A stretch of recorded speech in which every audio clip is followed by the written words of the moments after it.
إن الحمد لله والصلاة والسلام على رسول الله ومن والاه وبعد.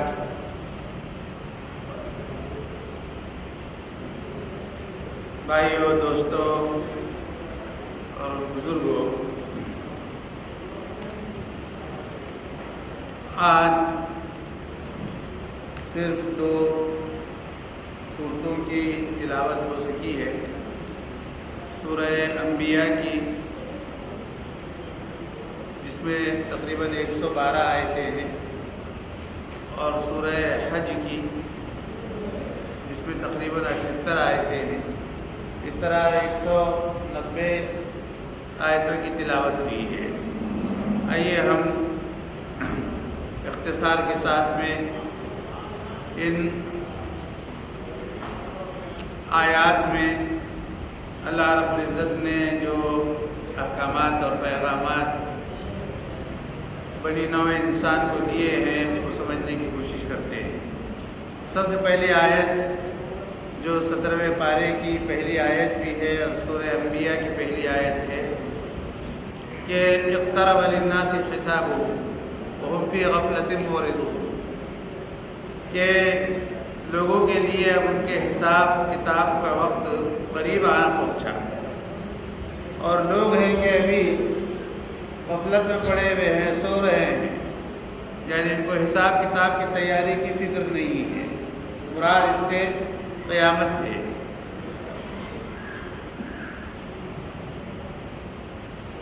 جب بھی ما یاتیہم من ذکر من ربہم محدث، جب بھی کوئی نیا پیغام ان کے رب کی جانب سے تذکیر کا ان کے پاس میں آتا ہے، وہ سن تو لیتے ہیں لیکن اپنے مگن میں رہتے ہیں، کھیل کود میں رہتے ہیں. وہم یلعبون لاہیۃ قلوبہم، دل ان کے غافل رہتے ہیں. وَأَسَرُّ النَّجْوَىٰ، اور وہ مصلحتوں کو چھپاتے ہیں، مفادات کو چھپاتے ہیں. اور یہ وہ لوگ ہوتے ہیں جنہوں نے ظلم کیا. هَلْ هَٰذَا إِلَّا بَشَرٌ مِثْلُكُمْ، اور وہ یہ کہتے ہیں کہ یہ تو تمہاری طرح ایک انسان ہے. أَفَتَأْتُونَ السِّحْرَ، کیا تم کسی جادو کے پاس میں آتے ہو جبکہ تم دیکھ رہے ہو کہ جادو کا سا اثر اس کا کلام کرتا ہے، اس کی بات کرتی ہے. تو قال ربی یعلم القول فی السماء والارض، نبی نے کہا کہ میرا رب جو بھی بات آسمان اور زمینوں میں کی جاتی ہے ان تمام چیزوں کو وہ جانتا ہے، اور وہ تو سننے اور جاننے والا ہے ہی.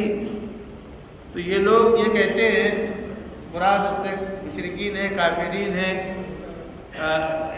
اسلام سے اعراض کرنے والے ہیں، اسلام کو نہ ماننے والے ہیں. وہ کہتے ہیں کہ بل قالوا اضغاث احلام، ارے یہ خواب و خیال کی باتیں ہیں، بلکہ وہ چیزیں ہیں جو اس نے خود گڑھ لی ہے. یا وہ کہتے ہیں کہ وہ شاعر ہے. اگر واقعتاً وہ ایسا ہے تو پھر ہمارے پاس میں اس طرح کی کوئی چیز لے آئے جو چیزیں پہلے رسول لا چکے. یہ صرف ہٹ دھرمی. ما آمنت قبلہم من قریۃ اہلکناہا، جس کسی نے بھی، کسی بستی والے نے بھی اگر اس سے پہلے ایمان نہیں لایا ہے تو ہم نے یہ کیا کہ اس بستی ہی کو ہلاک کر دیا. تو کیا یہ سب دیکھنے کے بعد میں بھی ہم یہ ایمان لائیں گے کہ نہیں لائیں گے؟ آپ سے پہلے بھی جتنے انبیاء کو ہم نے بھیجا ہے اور ان کی جانب وحی کی ہے، وہ بھی انسان ہی تھے، مرد ہی تھے. اور اگر تم کو نہیں ہے پتہ تو ذرا اہل علم سے پوچھ کے دیکھ لو، معلوم کر لو، اگر تم جانتے نہیں ہو تو. پھر اس کے بعد میں ان لوگوں کو بھی اللہ نے جسم دے رکھا تھا، کیا وہ کھانا نہیں کھاتے تھے؟ جی کھاتے تھے، وہ بھی انسان تھے. اس کے بعد میں پھر یہ ساری چیزیں کہنے کے بعد اللہ رب العزت نے جو بات فرمائی ہے کہ لقد انزلنا الیکم کتابا فیہ ذکرکم افلا تعقلون، کہ ہم نے تمہاری جانب ایک ایسی کتاب نازل کی ہے جس میں تمہارا تذکرہ ہے، تمہارا ذکر ہے، تم کون ہو. تو ظاہر ہے کہ ہمارا تذکرہ جس کتاب میں ہے تو بہت بڑی بات ہے. اب ہم کو تلاش کرنا چاہیے کہ ہم کون سے زمرے میں ہیں اور کہاں پر ہم اپنے آپ کو نظر آتے ہیں. تو اللہ تعالیٰ نے جیسے کہ اس سے بات پہلے بھی یہ بات کہی جا چکی ہے کہ اللہ رب العزت نے اس کتاب میں گویا ماضی کے لوگوں کا ذکر کیا کہ وہ کیسے تھے، کیا تھے، پھر جو موجودہ لوگ ہیں وہ کس طرح کے ہیں، کیا کر رہے ہیں، کیا انہوں نے کیا، اور ہمارے بعد میں آنے والے قیامت تک کے لوگ وہ کیسے ہوں گے، کیا کریں گے، اور وہ زمین کے اندر کس طرح سے رہیں گے اور جئیں گے. گویا یہ کتاب انسانوں کے لیے انسائکلوپیڈیا ہے. سارے تذکرے، سارے انسانوں کے کارنامے، سارے انسانوں کی فکریں، سارے انسانوں کے نظریات اور جو کچھ انسان سوچ سکتا ہے وہ سب کچھ اس کتاب عزیز میں اللہ رب العزت نے بیان فرما دیا ہے. تو پھر جب تمہارا تذکرہ ہے اور جو لوگ گزر چکے ان کا بھی ذکر ہے، اس کے باوجود بھی تم کو ہوش نہیں آتا، تم نہیں سمجھتے. افلا تعقلون. وَكَمْ قَصَمْنَا مِنْ قَرْيَةٍ. کتنی ایسی بستیاں ہیں جن کو ہم نے پیس کے رکھ دیا جو بڑی ظالم قسم کی تھی، اور ان کے بعد میں ہم دوسری قوم کو پیدا کیا، دوسری قوم کو لے آئے اور اس بستیوں میں دوسری قوم کو وہاں پر لا کر ان کو آباد کیا. اور جس قوم کو ہم نے آباد کیا وہ گزشتہ کے قوموں کی طرح نافرمان نہیں تھی. تو اللہ تعالیٰ کوئی قوم اگر وہ اللہ کا انکار کرتی ہے تو ان کا انجام، یعنی نافرمان قوم کا انجام کیا ہوتا ہے، جی اس بات کو ذکر کیا گیا. اور جب اس قوم نے ہمارے عذاب کو محسوس کیا تو وہ فوراً ڈر کے بھاگنے لگے، ایڑ لگانے لگے. یعنی جس طرح سے جانور کو ایڑ لگاتے تھے کہ تیز نکل جائے، اس طرح سے وہ وہاں سے بھاگنے لگے. لا ترکزو، لا ترکزو، اب تم ایڑ نہ لگاؤ، بھاگو مت. ورجعوا الی ما اترفتم فیہ، وہی رہو جس طرح کا ستیہ ناش تم نے مچا رکھا تھا اور دھنگانا کر رکھا تھا، اور مال اور دولت کے ذریعے سے جو تم بہت اترانے لگے تھے. اپنی ہی بستیوں میں ٹھہرے رہو.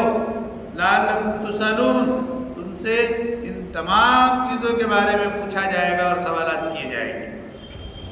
تو ان کی سمجھ میں آ گیا عذاب دیکھنے کے بعد.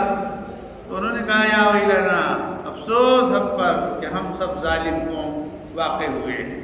یعنی اپنے ظالم ہونے کا گویا اعتراف کیا، اور یہی وہ کہتے رہے یہاں تک کہ ہم نے ان کو بالکل ہی نیست و نابود کر دیا.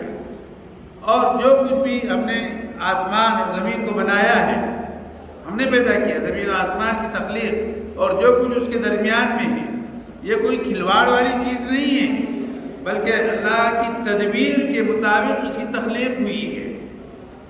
لو اردنا ان نتخذ لہوا، یعنی ہم نے یوں ہی سا بنا لیا کھیل کود میں، باتوں باتوں میں، ایسا نہیں ہے. پوری کار فرمائی ہے اللہ کی اس کے پیچھے. اگر ہم چاہتے تو اس کو کھیل والی چیز بنا سکتے تھے، کر سکتے تھے، لیکن یہ چیز ہم کو کرنی نہیں ہے. یہ تو ہم نے انسانوں کے لیے نشانی کے طور پر بنایا ہے. تو انسان جو ہے آسمان سے بھی عبرت حاصل کرے اور جس زمین پہ وہ رہتا ہے اس سے بھی عبرت حاصل کرے. اس کے بعد میں پھر اللہ رب العزت نے یہ جو بات ارشاد فرمائی ہے، آئیے اس کو دیکھتے ہیں کہ آیت نمبر 21 میں، آیت نمبر 21 میں فرمایا لو کان فیہما آلہۃ الا اللہ لفسدتا. یعنی زمین اور آسمان میں اگر کئی معبود ہوتے پوجے جانے کے لائق اللہ کے علاوہ، تو جانتے ہو اس کائنات کا نظام کیا ہوتا؟ لفسدتا، تو دونوں جگہ پر جو ہے فساد برپا ہوتا. لیکن اللہ کی ذات جو عرش کا رب ہے وہ ان تمام ایسی صفات سے جو نگیٹو ہے، منفی ہے، ان تمام سے وہ پورا پاک ہے. اسی لیے یہ بات بتائی جاتی ہے اور بچوں کی کتابوں میں بھی پڑھائی جاتی ہے کہ اللہ کے علاوہ کوئی اور معبود دنیا میں اگر ایک خدا کے علاوہ ایک اور خدا ہوتا تو جانتے ہو نتیجہ کیا ہوتا؟ ایک نظم میں یہ بات کہی گئی کہ اگر دو خدا ہوتے سنسار میں تو دونوں بلا ہوتے سنسار میں، خطرناک ہوتا زمانے کا رنگ، ہوا کرتی ہر روز دونوں میں جنگ، ادھر ایک کہتا کہ میری سنو، ادھر ایک کہتا میاں چپ رہو، بگڑ کر ادھر سے دوسرا بولتا نہیں آج ہے دھوپ کا فیصلہ، غرض دونوں لڑتے لڑاتے یوں ہی، دنوں رات فتنے اٹھاتے یوں ہی، زمین کانپتی آسمان کانپتا، لڑائی سے سارا جہاں کانپتا، اگر دو خدا ہوتے سنسار میں تو دونوں بلا ہوتے سنسار میں۔ تو معلوم ہوا ہے کہ کوئی اللہ کے علاوہ خدا نہیں ہے، اسی لیے کائنات کا نظام بھی اپنی جگہ پر قائم ہے، اور اللہ کے بتائے ہوئے اور اللہ کے حکم کے مطابق ساری مخلوق یعنی زمین اور آسمان وہ سب اللہ کے امر کے حکم کے پابند ہے۔ اس کے بعد میں پھر میرے عزیزوں جو بات کہی گئی آیت نمبر 29 میں، آئیے اس کو سمجھنے کی کوشش کرتے ہیں کہ اللہ رب العزت نے کیا بات ارشاد فرمائی ہے زمین و آسمان کے تعلق سے۔ زمین و آسمان کے تعلق سے جو بات اللہ نے بتائی ہے ہم کو نہیں پتا تھا۔ جب اللہ نے ان دونوں کی تخلیق کی تو کیسی تخلیق کی؟ آئیے ہم قرآن سے سنتے ہیں، سمجھنے کی کوشش کرتے ہیں۔ اولم یری الذین کفروا، جن لوگوں نے اللہ کا انکار کیا اور کفر کیا، کیا وہ یہ نہیں دیکھتے کہ بے شک آسمان اور زمین کانتا رتقا ففتقناہما، دونوں بھی یوں ملے ہوئے تھے آپس میں، زمین بھی اور آسمان بھی دونوں آپس میں ملے ہوئے تھے، چپکے ہوئے تھے جب اللہ نے پیدا کیا تھا۔ تو مطلب یہ ہے کہ اس وقت آسمان کو بھی کوئی حکم نہیں تھا کہ وہ پانی برسائے، اور شاید سورج کو کوئی حکم تھا کہ وہ آسمان پہ طلوع ہو، اور نہ زمین کو یہ حکم تھا کہ وہ پانی جذب کرے، بلکہ دونوں ملے ہوئے تھے۔ ففتقناہما، تو ہم نے ان دونوں کو جدا کیا۔ جب جدا کیا تو ایک آسمان ہوا اور ایک زمین بنی۔ اب آسمان سے پانی برستا ہے، آسمان میں ہوائیں چلتی ہیں اور فضا کے ذریعے سے جو فائدے ہیں، اور زمین پانی کے اندر جذب کرنے کی صلاحیت رکھی، تو وہ پانی جو آسمان سے آتا ہے زمین کے پیٹ میں جاتا ہے، پھر انسان زمینی کی پیٹ سے اپنی پیاس کو بجھاتا ہے، پھر یہیں سے زمینی سے اللہ نے دریا اور نالے اور ندی اور پتہ نہیں نہریں ساری چیزیں پیدا کی ہیں۔ تو یہ احسان ہے کہ نہیں اللہ کا؟ ہم کو نہیں پتا تھا کہ آسمان اور زمین کی تخلیق جب ہوئی تھی وہ کیسے تھی، وہ ملی نہیں تھی، لیکن اللہ نے انسانوں کے فائدے کی خاطر ان دونوں کو الگ الگ کر دیا اور جدا کر دیا۔ یہ آج جو قرآن کا مطالعہ کرتا ہے ان کو پتہ چلتا ہے کہ کس طرح سے اللہ کی کارسازی ہے اور کیسی اس کائنات کی باریک بینی سے اس نے تخلیق کی ہے۔ پھر وَجَعَلْنَا مِنَ الْمَاءِ كُلَّ شَيْءٍ حَيٍّ، پھر ہم نے پانی سے ہر چیز کو زندہ رکھا۔ زندگی کا راز پانی ہے، کیا جھاڑ، کیا پودے، کیا پیڑ، کیا انسان، کیا چرندے پرندے درندے، جو کچھ بھی جاندار ہے وہ کس کی وجہ سے ہے؟ پانی، کہ پانی زندگی ہے، پانی انسان کی جان ہے، تو ہم نے ہر چیز کو پانی سے زندہ رکھا، اس کے باوجود بھی وہ ایمان نہیں لاتے۔ اور ہم نے زمین میں بڑے بڑے پہاڑ رکھے اور پہاڑوں کو زمین پر پھیلا دیا۔ یہ اس لیے پھیلایا کہ مفسرین نے لکھا ہے کہ زمین کا توازن برقرار رکھا جا سکے۔ اور پھر ہم نے زمین کے اندر بہت ساری وادیاں بنائی، راستے بنائے، اور یہ اس لیے بنائے تاکہ یہ راہ پا سکو، یہ اپنی ضروریات کی تکمیل ان راہوں سے کر سکو۔ اور آسمان کو ہم نے چھت کی طرح محفوظ بنا دیا جی، وَهُمْ عَنْ آيَاتِهَا مُعْرِضُونَ، اور یہ سب نشانیاں دیکھنے کے باوجود بھی وہ اعراض کرتے ہیں۔ اور کیسی چھت؟ RCC کی تو بھی گر جائے گی، انسانوں کی بنائی ہوئی، کہیں میخ نہیں، کہیں کوئی کالم دکھائی نہیں دیتا، معلوم ہوتا ہے کہ کب آسمان میں ٹکڑا ٹپک پڑے گے، لیکن نہیں، یہ اللہ کی کارسازی ہے۔ ایسی آسمان کو ایسا چھت کے مانند بنا دیا کہ اس کے گرنے کا بھی امکان نہیں ہے۔ یہ ساری چیزیں اپنی کھلی آنکھوں سے دیکھنے کے باوجود بھی وہ ایمان نہیں لاتے جی۔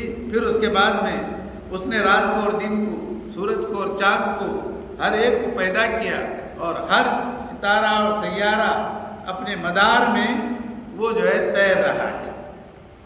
چاند بھی اپنے مدار میں چل رہا ہے، سورج بھی اپنے مدار میں گھوم رہا ہے، ہر چیز اپنے جگہ پر کام کر رہی ہے اور اللہ کے حکم کی پابند ہے۔ تو سورج اور چاند کو بھی اللہ نے پابند بنایا ہے۔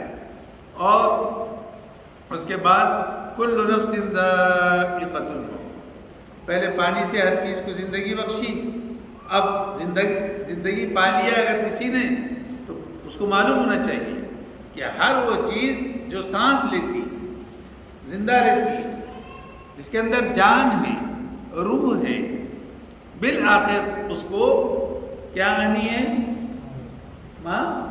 موت آنی ہے۔ موت کے منہ میں اس کو جانا ہے، اور موت آ کر اس کو دبوچ لے گی۔ یہ تو ہمارا عقیدہ ہے اور ہم اس پر ایمان رکھتے ہیں۔ تو یہ ساری صحیح اور سچی چیزیں یہ منکرین اور کافرین اور مشرکین کو کیوں نہیں دکھ رہی، اور کیوں نہیں وہ ان تمام چیزوں کو دیکھنے کے بعد میں بھی ایمان نہیں لاتے؟ وَنَبْلُوَكُمْ بِالشَّرِّ وَالْخَيْرِ، ہم تم کو کبھی برائیاں دے کر بھی آزماتے ہیں اور کبھی بہت ڈھیر ساری بھلائیاں دے کر بھی آزماتے ہیں۔ تو خیر میں بھی آزمائش ہے اور شر میں بھی آزمائش رکھی ہے اللہ نے۔ تو دیکھا ہوگا آپ نے کہ کسی کو بہت خوشحالی، مال دولت، بنگلے، گاڑیاں، عمارت، سلطنت، سطوت، بادشاہت، تخت، تاج، سب کچھ دیتے ہیں، یہ دے کر آزماتے ہیں کہ وہ شکر گزار بنتا ہے یا ناشکرہ ہوتا ہے۔ اور بہت سے کو ہم دیکھتے ہیں کہ جس کے گھر میں کھانے کو کچھ نہیں، محتاجگی ہے، پریشان حال ہے، لقمہ تر کو جو ہے کا وہ ضرورت مند ہے، اس کو بھی آزماتے ہیں کہ ایسے موقع پر وہ صبر کرتا ہے کہ اللہ پہ یقین رکھتا ہے کہ نہیں، اپنی تمام چیزوں کو اللہ کے سپرد کرتا ہے کہ نہیں۔ تو ہر دو طرح سے انسان کو اللہ نے آزمائش رکھی ہے۔ اور سچی بات تو یہ ہے کہ اللہ جس حال میں رکھے اس حال میں انسان کو اللہ کا شکر گزار ہونا چاہیے۔ اس لیے کہ یہ نہیں دیکھنا چاہیے کہ انسان کہ مجھ کو فلاں چیز اللہ نے نہیں دی اور فلاں کو دی۔ اگر برتری اور بڑھوتری اس کو اگر معیار بنایا جائے گا تو انسان ناشکرہ ہوگا، اس لیے کہ اس سے اس کے اندر ایک خواہش پیدا ہوگی کہ وہ فلاں کے پاس میں جو ہے گاڑی ہے، فلاں کے پاس میں، تو گاڑی والا سوچے گا کہ فلاں کے پاس میں کار ہے، مجھ کو کار ہوتی تو کیا ہوتا؟ ارے اللہ کے بندے، اللہ نے تجھ کو جو دیا ہے وہ بھی نعمت ہے، ورنہ تو ذرا سائیکل پہ جانے والے کو دیکھ، اور سائیکل والا جو ہے لنگڑے پیدل چلنے والے کو دیکھ، اور پیدل چلنے والا اس شخص کو دیکھے کہ جس کو پیر نہیں ہے، پیر ٹوٹ گیا ہے یا دونوں پیر نہیں ہیں، وہ بیساکھی کی بنیاد پہ چل رہا ہے، اور بیساکھی والا کسی بیمار، کسی ایسے شخص کو دیکھے جو بستر پہ کرا رہا ہے، تو ظاہر ہے کہ اس کے مقابلے میں یہ شکر گزار بندہ بنے گا جو بیساکھی کی بنیاد پہ چل رہا ہے۔ اور پھر اس کے بعد اسی طرح سے کہ انسان اگر اپنے سے اعلیٰ اور اپنے سے برتر کو دیکھے گا، اپنے سے اعلیٰ اور اپنے سے برتر کو دیکھے گا، تو انسان کے اندر ناشکری کا جذبہ پیدا ہوگا، اور انسان اگر اپنے سے کمتر اور اپنے سے نیچے والے کو دیکھے گا تو انسان کے دل میں شکر گزاری کا جذبہ پیدا ہوگا کہ اللہ نے مجھے اس سے بہتر بنایا ہے، اس کا شکر ہے۔ بات سمجھ میں آئی؟ یہ راز پتہ چلا کہ ہر چیز میں انسان اپنے سے کمتر کو دیکھے، کہ جو مجھ سے چھوٹا ہے، مال میں ہو، دولت میں ہو، جی ہاں، علم میں وغیرہ میں اپنے سے برتر کو دیکھے، تاکہ آپ کو یہ احساس ہو کہ مجھ کو اس طرح سے کوشش کرنی ہے اور مجھ کو ان سے سیکھنا ہے۔ اس کا یہ مطلب نہیں ہے کہ جو کچھ علم تمہارے پاس میں ہے تم اس کے اوپر جو ہے یعنی فخر کرنے لگ جاؤ، غرور کرنے لگ جاؤ. اس لیے کہ حدیث پاک میں ہے کہ علم جو ہے بہت جلدی انسان کے اندر کبر اور غرور پیدا کر دیتا ہے، وہ کسی بھی قسم کا علم ہو. تو انسان اس کو ان تمام چیزوں سے بھی بچنا چاہیے. بہرحال اس کے بعد میں پھر میرے عزیزوں آیت نمبر 41 پہ آئیے. اللہ رب العزت نے کیا بات ارشاد فرمائی؟ کہا قل من یکلؤکم باللیل والنہار من الرحمن. کون تمہاری نگہبانی کرتا ہے، کون تمہاری نگرانی کرتا ہے رات میں بھی اور دن میں بھی، رحمان کے علاوہ، اللہ کے علاوہ. تو اللہ نگہبان ہے کہ نہیں؟ لیکن وہ اپنے رب کے ذکر سے اعراض کرتے ہیں، منہ موڑ لیتے ہیں. حدیث پاک میں ہے کہ اللہ تعالیٰ نے انسان کے جسم میں جو اعضا بنائے ہیں، جتنے بھی اعضا ہیں، تو اگر اعضا کی تعداد 360 ہے اور بعض لوگ کہتے ہیں کہ 285 یا کتنی ہے میرا حال، لیکن 100-200 سے اوپر ہی ہے، تو آپ کو معلوم ہونا چاہیے حدیث پاک میں ہے کہ اللہ تعالیٰ نے انسان کے ہر جسم کی حفاظت کے لیے فرشتے متعین کر رکھے ہیں. اور حدیث میں ہے کہ صرف آنکھ کی حفاظت کے لیے 7 فرشتوں کو متعین کر رکھا ہے اللہ نے، وہ اس کی حفاظت کرتے ہیں. تو یہ کن کے پابند بنائے گئے؟ اللہ نے پابند کیا. اور خدمت میں کس کی ہے؟ انسانوں کی. تو انسانوں کی خدمت میں جٹے تھے. یہ اللہ کا شکر نہیں ہے کیا؟ یہ اللہ کی نعمت نہیں ہے کیا کہ اللہ تم کو یعنی فرشتے تمہاری حفاظت کر رہے ہیں؟ تم رات میں جا رہے ہو، اگر کسی نے کچھ نہیں کہا، کسی نے پکڑا نہیں، کسی نے جو ہے آپ ڈرے نہیں، تو اس کا یہ مطلب نہیں کہ تم بہادر ہو. تم کہا کہ بہادر ہے؟ تم تو بہت پدوڑے ہو. بلی اگر چلی گئی سامنے سے تو ڈر جاؤ گے. لیکن تو نگہبانی کون کر رہا ہے؟ بولو، اللہ رب العزت. تو اللہ تمہارا نگہبان ہے رات میں بھی اور دن میں بھی. اس کے بعد میں پھر میرے عزیزوں آیت نمبر 43 میں جو بات ارشاد فرمائی گئی، دیکھیے سنتے ہیں کہ افلا یرون، وہ دیکھتے نہیں، انا ناتی الارض، کہ ہم زمین پہ چھا رہے ہیں اور زمین کو ہم کم کر رہے ہیں اس کے کونوں سے. مراد یہ نہیں ہے کہ زمین گھٹ رہی ہے، مراد یہ ہے کہ زمین کے اوپر جو لوگ دندناتے پھر رہے ہیں، اب اس زمین پہ کلمے کا بول بالا ہو رہا ہے، لوگ دین کی طرف آ رہے ہیں اور زمین تنگ ہوتی جا رہی ہے. یعنی اسلام پھیلتا جا رہا ہے. تو عربوں میں کتنا اسلام پھیل گیا، وہاں پر کوئی مشرک اور کافر رہا تھا کیا؟ جی، بلکہ ہم زمین کو بھر دے رہے ہیں. کائے سے؟ اسلام سے، ایمان سے. اور مشرکین اور جو ہے منکرین کی تعداد کم ہو رہی ہے، تو اس طرح سے زمین کم پڑ رہی ہے. جی، اب ہم الغالبون، اب وہ کب غالب ہوں گے؟ مطلب کی تعداد گھٹ گئی ہے منکرین کی. یہ اللہ کا نظام ہے. یعنی اب یہ اکثریت میں ہو گئی. کون؟ ایمان والے. اور وہ اقلیت میں آ گئے. تو ظاہر ہے کہ اقلیت اکثریت کی بہت ساری چیزوں کو قبول کر لیتی ہے. تو اسلام کا نظام اور ایمان وغیرہ یہ وہ سب پھیلتا رہا. بہرحال اس کے بعد میں پھر اللہ رب العزت نے جو بات ارشاد فرمائی ہے کہ حضرت ابراہیم علیہ السلام کے سلسلے میں جو باتیں آئی ہیں کہ ہم نے ابراہیم علیہ السلام کو جو ہے یعنی ایک راہ دکھائی. اور حضرت ابراہیم کے اس واقعے کو ذرا یاد کرو کہ جب انہوں نے اپنے والد سے کہا تھا اور اپنی قوم سے کہا تھا. حضرت ابراہیم علیہ السلام کے والد کا نام کیا ہے جانتے ہو؟ آزر. جی نہیں، آزر تو ان کے تایا تھے، بڑے ابا. اور عربوں میں یہ رواج تھا کہ تایا کو بھی ابا کے نام سے یاد کیا جاتا تھا. تو ان کے والد کا نام تھا تارخ. کیا نام تھا؟ تارخ.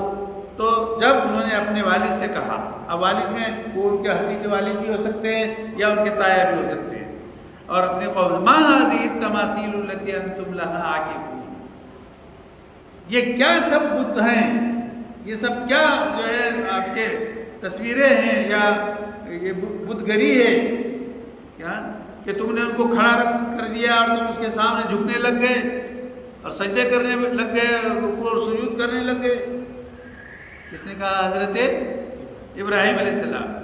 تو انہوں نے جواباً کہا کہ وجدنا آباءنا لہا، ہم تو وہی کر رہے ہیں جو ہمارے ابا دادا نے کرے، ہمارے دادا اور ابا بھی یہی کرتے تھے تو ہم بھی وہی کر رہے ہیں۔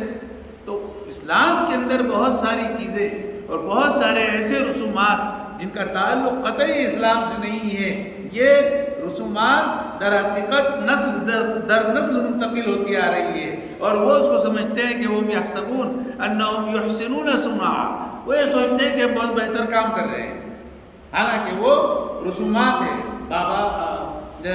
آبا و اجداد کی طرف سے۔ تو اس کے بعد میں پھر انہوں نے جو ہے حضرت ابراہیم علیہ السلام نے اپنی قوم سے کیا کہا کہ وَتَاللَّهِ لَأَكِيدَنَّ أَصْنَامَكُمْ، ان کی قوم سے کہا کہ قسم خدا کی میں جو ہے اب تمہارے بتوں کا ستیہ ناش کر دوں گا اور تم اسی حال میں واپس لوٹو گے۔ تو کیا کیا حضرت ابراہیم نے؟ سارے بتوں کے جعلہم جزازا، ٹکڑے ٹکڑے کر دیے، سوائے بڑے بت کے، اس کو چھوڑ دیا۔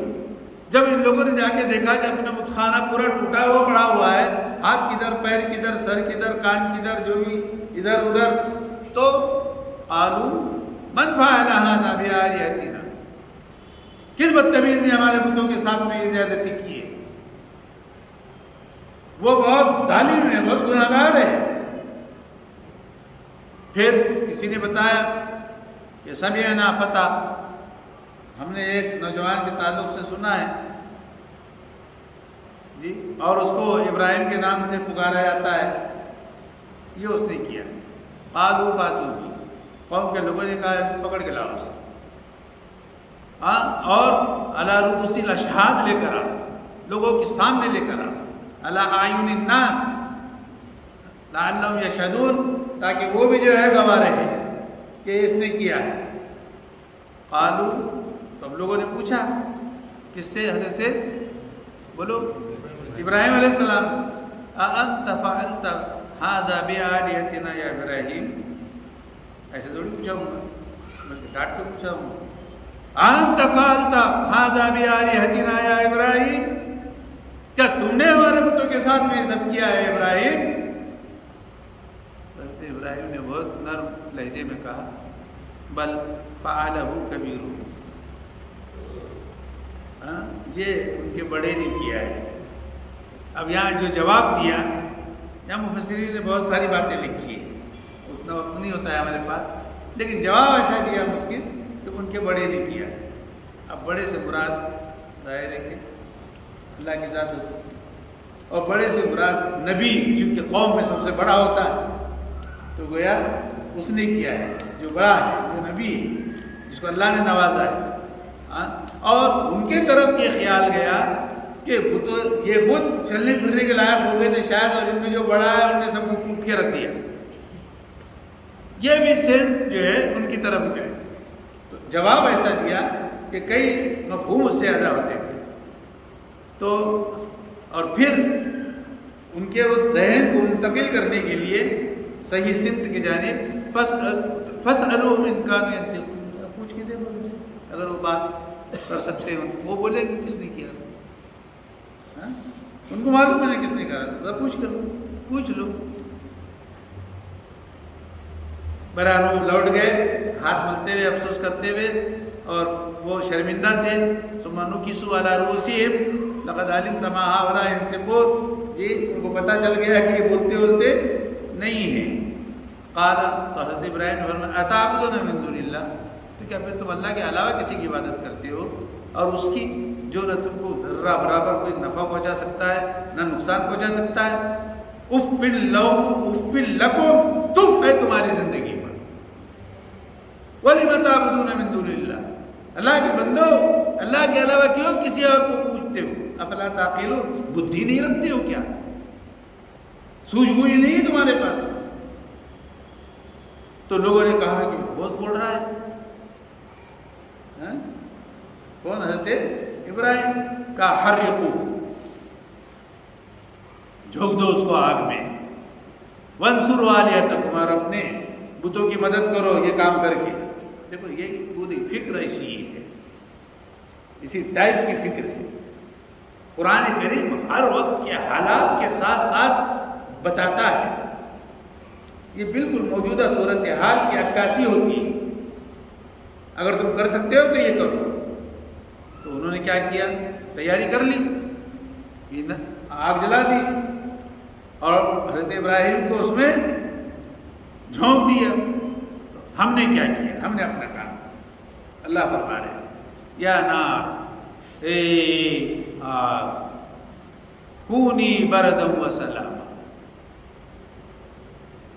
ٹھنڈی ہو جا، اور صرف ٹھنڈی نہیں، ایسی ٹھنڈی جو سلامتی عطا کرے، اس لیے کہ ٹھنڈیگار ہو جانا بھی جو ہے اس سے بھی نقصان ہو سکتا ہے۔ ایسی سلامتی جو قابل برداشت ہو، سلامتی کے ساتھ یہ حکم ہوا ابراہیم کے لیے۔ تو انہوں نے چال چلنی چاہیے، اللہ نے ان کی چال کو گمراہ کر دیا۔ اور اس طرح پھر ہم نے لوط علیہ السلام کو بھی جو ہے وہ کیا، اور پھر تذکرہ حضرت لوط علیہ السلام کا۔ اس کے بعد میں آئیے ذرا سے سنتے ہیں کہ ہم نے لوط کو بھی جو ہے حکمت اور علم دیا، اور ان کو بھی ہم نے اس بستی کے لوگوں سے بچایا جہاں پر جو ہے خبیث عمل جو ہے انجام پاتا تھا، تو ان کو بھی ہم نے اپنی رحمت میں ڈھانپ لیا۔ پھر حضرت نوح علیہ السلام کا واقعہ ہے۔ پھر اس کے بعد جو ہے آئیے کہ حضرت داؤد اور حضرت سلیمان علیہ السلام کا قصہ ہے، بہت اختصار کے ساتھ، کہ حضرت داؤد اور حضرت سلیمان علیہ السلام اذ یحکمان فی الحرث، کہ انہوں نے ایک کھیتی کے سلسلے میں فیصلہ کیا۔ واقعہ کیا تھا؟ واقعہ یہ تھا کہ ایک کھیتی جس کے اندر فصل اگی ہوئی تھی، ایک قوم کی بکریوں کے جھنڈ نے وہ کھیتی میں داخل ہو گئے اور پورا چر گئی اس کو۔ تو کھیتی والوں نے، جن کی زمین تھی یا فصل والوں نے، وہ دعویٰ دائر کر دیا کس پر؟ جن کی بکریاں تھیں۔ معاملہ حضرت داؤد علیہ السلام کے پاس میں آیا، تو حضرت داؤد علیہ السلام نے فیصلہ یہ کیا کہ کہا کہ تمہاری کھیتی برباد ہوئی ہے، ان کی جو بکریاں ہیں وہ تم لے لو۔ یہ فیصلہ کس نے کیا؟ حضرت داؤد علیہ السلام۔ تو حضرت سلیمان علیہ السلام حضرت داؤد کے صاحبزادے تھے۔ حضرت سلیمان علیہ السلام نے اس فیصلے میں اللہ کی جانب سے، یہ بھی نبی تھے، اللہ کی جانب سے رہنمائی ہو رہی تھی۔ حضرت سلیمان علیہ السلام نے جو فیصلہ کیا، اس فیصلے کو حضرت داؤد علیہ السلام نے بھی تسلیم کیا اور اپنے فیصلے سے رجوع کیا۔ تو انبیاء کے پاس میں بھی رجوع ہونے کی جو ہے کیفیتیں پائی جاتی تھی، رجوع کرنے کی۔ غلطی ہو گئی ہے تو لوٹ کے آ گئے اپنے اس عمل کی طرف۔ تو کیا کیا حضرت سلیمان علیہ السلام نے؟ حضرت سلیمان علیہ السلام نے فیصلہ یہ کیا کہ ابا جان کے سامنے کہا کہ ایسا ہونا چاہیے کہ وہ جو کھیت والے کی فصل خراب ہوئی ہے، تو یہ بکری والے اپنی بکریاں اس کھیت والے کو دے دیں، اور بکریاں والے اس کھیت والے کی فصل میں محنت کرے، فصل کو اگائے، اور جب تک کہ جس حالت میں وہ فصل تھی اس حالت میں نہیں آ جاتی تب تک کھیت والے بکریوں کا دودھ استعمال کرتے تھے، اور جب وہ کھیت اس طرح کا ہو جائے گا جس طرح کا جو ہے بکریوں نے کھا لیا تھا، تب وہ کھیت والے بکریاں ان کو دے دے اور یہ اپنی بکریاں لے لے، تو ان کا بھی جو ہے فائدہ ہو جائے۔ اس طرح کا فیصلہ کس نے کیا؟ حضرت سلیمان علیہ السلام نے۔ تو ہم نے حضرت سلیمان علیہ السلام کو فہم دی، جی وَكُلًّا آتَيْنَا حُكْمًا وَعِلْمًا، ہر ایک کو جو ہے حکم اور علم عطا کیا۔ بہرحال اس کے بعد حضرت داؤد علیہ السلام کو جو اللہ نے معجزہ دیا تھا کہ حضرت داؤد علیہ السلام بہت خوش الحان تھے، اور جو تسبیح پڑھتے تھے اور جو بھی ذکر کرتے تھے تو ان کے ساتھ پہاڑ بھی گنگناتے تھے اور پہاڑ تک بول اٹھتے تھے۔ یسبحنا والطیر، اور پرندے بھی جو ہے گانا شروع کر دیتے تھے، یعنی جو حضرت داؤد پڑھتے تھے ان کے ساتھ وہ بھی پڑھنا شروع کر دیتے۔ اس قدر میٹھی اور سریلی آواز اور نغمگی حضرت داؤد علیہ السلام کے پاس میں تھی، یہ اللہ نے ان کو دے رکھی تھی۔ پھر اس کے بعد حضرت داؤد علیہ السلام کے پاس میں ایک اور معجزہ تھا، وہ اس طرح کا کہ وَعَلَّمْنَاهُ صَنْعَةَ لَبُوسٍ، لباس کی کاریگری اور لباس کو کس طرح سے بنانا خود کو، جنگ کے کپڑوں کا کس طرح سے بنانا، وہ سب علم ہم نے کس کو دیا تھا؟ حضرت داؤد علیہ السلام کو دیا تھا، تاکہ جنگ میں جو ہے گھاؤ سے اور دشمنوں کے وار سے بچا جا سکے۔ تو اور یہی نہیں، ابھی اور سلیمان علیہ السلام، یہ داؤد علیہ السلام کی صفتیں تھیں، اور حضرت سلیمان علیہ السلام کے قبضے میں، ان کے قابو میں ہم نے ہوا کو دے دیا تھا جی۔ کتنے بھی چھکڑ دار ہوا ہو، وہ آرڈر دیتے تھے تو چلتی تھی، وہ آرڈر دیتے تھے تو رکتی تھی جی، ان کے حکم سے چلتی تھی۔ پھر حضرت سلیمان علیہ السلام کو ایک اور ہم نے چیز عطا کی تھی، اور وہ کیا تھی کہ جو جنات تھے، برے جنات، شیاطین، تو ان پر حضرت سلیمان علیہ السلام کو قابو دے رکھا تھا۔ تو حضرت سلیمان علیہ السلام ان جنات سے کام لیتے تھے اور ان سے کہتے تھے کہ دریا میں غوطے لگاؤ اور دریا کی تہوں سے جا کر جو ہے مونگے موتی چن کر لے آؤ، اور بڑی بڑی دیگیں بناؤ اور اٹھا کر لے آؤ، ادھر لے جاؤ ادھر لے آؤ۔ وَيَعْمَلُونَ عَمَلًا دُونَ ذَلِكَ، دون ذالک بھی یہی ہے، بڑی بڑی دیگیں پہاڑ کے مانند، وہ سب کرتے تھے، ان کے پابند تھے۔ وَكُنَّا لَهُمْ حَافِظِينَ۔ اس کے بعد حضرت ایوب کا ذکر ہے، اور حضرت ایوب نے جو ہے اللہ سے دعا کی کہ جو بیمار تھے، بیماری میں جو صبر کیا، اور صبر پر اللہ کو ان کی ادا پسند آئی، تو اللہ نے جو ہے قرآن کریم میں ان کا تذکرہ کر دیا۔ پھر حضرت اسماعیل علیہ السلام کا تذکرہ ہے، حضرت ادریس کا ہے، اور ذوالکفل کا بھی ہے۔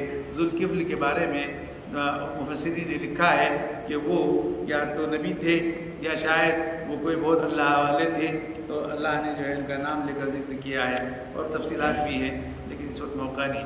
ہاں، ذُنُّون کا بھی تذکرہ ہے۔ ذُنُّون یعنی حضرت یونس علیہ السلام۔ تو حضرت یونس علیہ السلام کا واقعہ سے پہلے آ چکا تھا، صرف میں ٹچز دیتا ہوں کہ نافرمان قوم تھی، اور عراق کے شہر موصل کے ایک بستی تھی نینوا، تو نینوا میں ایک بستی وہاں رہتی تھی، حضرت اللہ کا انکار کرنے والی تھی۔ حضرت یونس علیہ السلام کو سمجھایا، مانتی نہیں تھی، تو حضرت یونس علیہ السلام ذهب مغاضبا، ناراض ہو کر نکل گئے گھر سے، سمجھتے ہی نہیں ہو میں جا رہا ہوں جی۔ فظن ان لن نقدر علیہ، اور یہ احساس ہوا کہ شاید ہم ان کے اوپر غلبہ نہیں پا سکیں۔ تو حضرت یونس علیہ السلام اپنے رب کے حکم کے بغیر مارے غصے کے لوگوں پر غصہ ہو کے نکل پڑے، اور نکل پڑنے کے بعد میں پھر میں مختصر کر رہا ہوں کہ وہ آئے ایک سمندر کے پاس اور کشتی میں سوار ہو، اور ادھر لوگ حضرت یونس کو ڈھونڈنے لگے، حضرت یونس علیہ السلام کو پتہ ہی نہیں۔ پھر لوگوں کو سمجھ آیا، اور حضرت یونس علیہ السلام نے یہ کہہ دیا تھا کہ 3 دن میں تمہارے اوپر عذاب آ جائے گا۔ تو ادھر حضرت یونس علیہ السلام چلے گئے اور کشتی کے پاس میں آ کر اور کشتی میں سوار ہو گئے وہاں سے ادھر جانے کے لیے، تو اور ادھر عذاب کے جو ہے دھواں ان کی چھتوں تک آنے لگا۔ تو ابھی عذاب نہیں آیا تھا، صرف نشانی آئی تھی۔ تو پوری قوم نے، حضرت یونس علیہ السلام کی پوری قوم نے، جانور، بکریاں، سب جاندار، بچے، بوڑھے، عورتیں، اور سب کو جو ہے گاؤں سے نکالا اور ایک کھلے میدان میں گئے، اور وہاں جا کر جو ہے اللہ سے دعا کی اور جو ہے مغفرت طلب کی، اور فوراً وہ اسلام کی طرف یا دین کی طرف لوٹ آئے، ایمان لے آئے۔ اللہ نے اس عذاب کو روک دیا۔